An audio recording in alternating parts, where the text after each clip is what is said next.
Hello বন্ধুরা, গীতা এলএলবির আজকের এপিসোডের কথা বললে এখানে দেখানো হচ্ছে যে গীতা বাড়ি ফেরার পর বাড়ির লোকজনকে জানিয়ে দেয় যে সে অগ্নিজিৎকে ছোট করেনি, বরং অগ্নিজিৎ নিজেই ছোট হয়ে গেছে যেদিন সে কৃপান ব্যানার্জির কেস নিজের হাতে নিয়েছিল। যেটা শুনে অগ্নিজিৎ রেগে গিয়ে গীতার উপর চিৎকার করে বলে যে তুমি কোর্টের মধ্যে অনেক তামাশা করেছো, বাড়ির মধ্যে আর শুরু করো না। তারপর গিনি যখন অগ্নিজিৎকে এটা বোঝানোর চেষ্টা করে যে গীতা কত ভালো একটা মানুষ, অগ্নিজিৎ আরও রেগে যায় আর বলে যে আমি তোমাদের দুজনকে বাড়ির বাইরে বার করে দেবো, দরকার হলে আমার দুটো ছেলেকেও তোমাদের সাথে তাড়িয়ে দেবো, প্রয়োজন হলে আমি নিজে বেরিয়ে যাব, কিন্তু এই মেয়ের সঙ্গে একই ছাদের নিচে আমি থাকবো না। তারপর গীতা পুজো করে আসা ফুল অগ্নিজিতের মাথায় টাচ করে বলে যে আমি আপনার সদ্বুদ্ধির জন্য পুজো করে এসেছিলাম, যাতে আপনি সঠিক কেস হাতে নেন আর কোনোদিন কেস না হারেন। একটু পরেই কিরণকান্তি অগ্নিজিৎকে ফোন করে ভয় দেখায় যে তার ছেলেকে জেলে পাঠিয়ে অগ্নিজিৎকে সুখের সংসার সে করতে দেবে না। যেটা দেখে গীতা অগ্নিজিতের কাছ থেকে ফোনটা নিয়ে কিরণকান্তিকে জানিয়ে দেয় যে অগ্নিজিতের দিকে চোখ তুলেও তাকে দেখলে সামনে সে গীতাকে পাবে, বেশি বাড়াবাড়ি করলে কিরণকান্তিকেও তার ছেলের মতো গীতা তাকে জেলে পাঠিয়ে দেবে। ফোনটা রাখার পর অগ্নিজিৎ গীতাকে বলে যে কিরণকান্তি আমার সাথে কি করলো সেটা নিয়ে তোমার মাথা ঘামানোর কোনো প্রয়োজন নেই,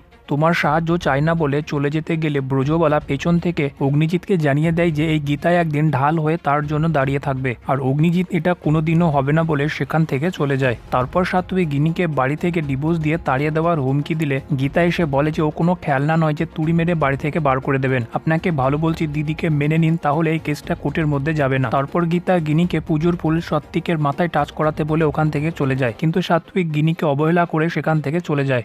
একটু পরেই ভোজন সাত্বিককে কল করে উস্কাতে শুরু করে যে তোমাদের দুই ভাইয়ের কি কোনো কর্তব্য নেই বাবার প্রতি? তোমরা জানো তোমার বাবাকে কোর্টের মধ্যে কত ছোট হতে হয়েছে গীতা আর তার পরিবারের লোকেদের জন্য, গীতা আর তার পরিবার কত হেনস্থা করেছে তোমার বাবাকে, আর তোমরা এসব চুপচাপ দেখছো, তোমরা অ্যাকচুয়ালি প্রচন্ডই অপদার্থ। আর ভজনের এসব কথা শুনে সাত্বিক প্রচন্ড রেগে যায়। তারপর ভজন বলে যে তোমার বাবার ইজ্জতকে যারা ধুলোয় মিশিয়ে দিয়েছে তাদেরকে শিক্ষা দেওয়া উচিত। যেটা শুনে সাত্বিক বলে যে বাবাকে মাথা উঁচু করে কোর্টে ফিরিয়ে দেওয়ার জন্য আমি সবকিছু করতে রাজি।